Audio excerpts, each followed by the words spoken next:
Welcome to my channel. I'm gonna get started. This is going to be a movie review on the movie music turn movie Wicked. There's two parts to Wicked, but I'm just doing the first one that came out in 2024, but the musical has two acts. Now, every soul has a moment when the world names you before you even know who you are.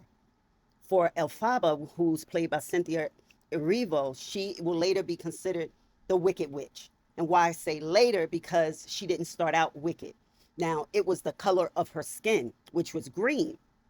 For you, it might have been the tone of your voice, your past, your family name, or that thing about you people don't understand but can't ignore.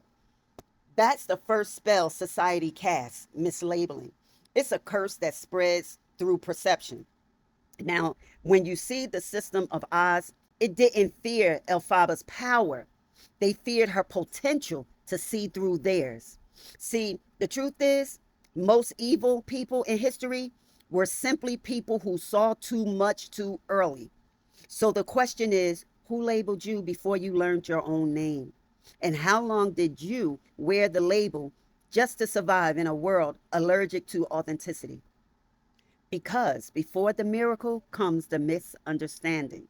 Now, Glenda, the good witch that is played by Ariana Grande, represents the perfection we're taught to chase. Pretty, polite, palatable. She glows on command. But under all the light, you see the cracks. A woman terrified of being unliked. So her lesson is one most people never learn. You can't call it light if it needs validation to shine. Glenda's kindness was conditional. Her purity was performative. She needed the crowd. And Elphaba just needed truth. And in this world, truth will always offend those who need illusions to feel secure. So when people distance themselves from you because you stop pretending, that's not rejection. That's spiritual filtration. You're being purified from the praise of people who never saw you clearly. In the land of Oz, or I'll say the system of Oz, I would consider that manufactured goodness. So let's go deeper into the land of Oz. Bright skies, smiling faces, order, beauty, but it's all orchestrated. It's not peace, it's propaganda. And that's where wicked becomes prophetic, because the world does the same thing. It builds systems that reward image and punish insight. They'll crown you for conformity and crucify you for consciousness. Oz wasn't afraid of witches. Oz was afraid of truth tellers. See, when Elphaba challenged the wizard, she didn't just confront a man, she confronted the machine. That's why the story resonates today. Because in every generation, there's a system that says, don't ask questions, don't see too much, don't wake up.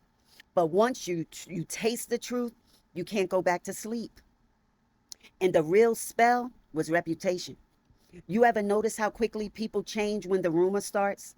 How fast they'll rewrite your story just because they heard a headline about you? That's the spell of reputation. It's witchcraft disguised as word of mouth. The wizard didn't need to destroy Elphaba. He just needed to convince everyone she was dangerous. And that's what society does to powerful souls. It performs character assassination because it can't perform spiritual ascension. So when you find yourself being misunderstood, pause. You might not be losing credibility. You might be losing camouflage. What do I mean? Glad you asked. Because every time they lie on you, God's truth about you becomes more visible. That's when the wicked narrative flips. The witch becomes the prophet.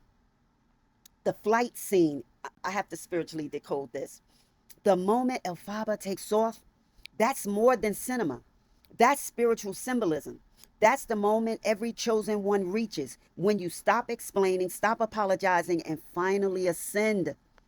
Defying gravity isn't just a song, it's a declaration. It's what happens when you stop waiting for permission to live in your purpose. Gravity represents opinion, the pull of people's expectations. Every time you care more about how you are seen than who you are, you're grounding yourself. Elphaba broke the law. She broke that law, and so can you, because flight doesn't require validation, just release. When love What about when love can't follow you higher? Because one of the most heartbreaking truths in Wicked is that even love has a ceiling. Not everyone who loves you can follow you into purpose.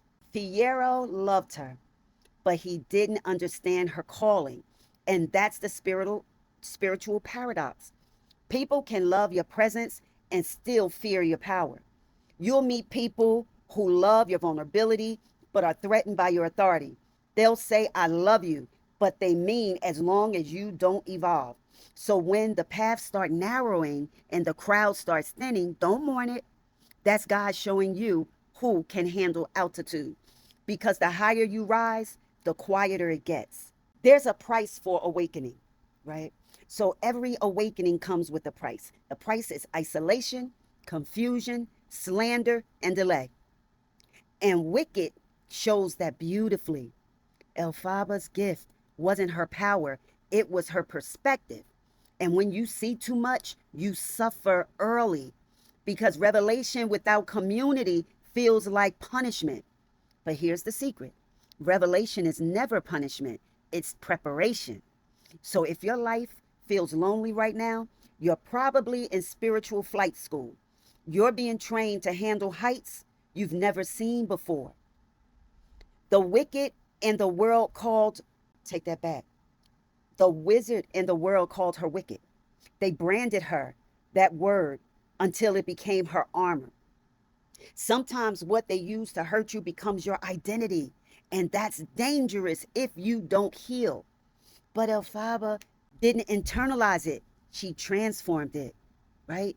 That's the ultimate reversal. When the insult becomes the instrument. They said witch, she said warrior. They said curse, she said calling. And that's how you know you're healed.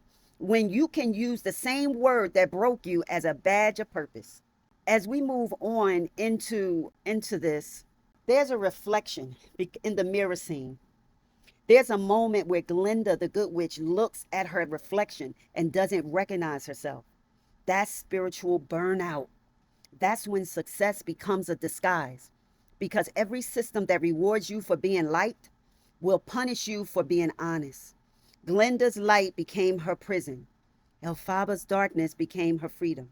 The message: don't confuse approval with anointing, because the applause of the crowd is temporary, but the peace of purpose is eternal.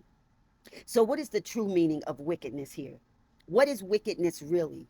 It's not evil, it's inversion. It's when power is used to silence truth, when manipulation is marketed as morality. And that's what the wizard represented: institutional wickedness hiding behind the mask of good. So the next time someone tells you to be good, ask them, whose definition of good? Because in a corrupt system, integrity looks rebellious.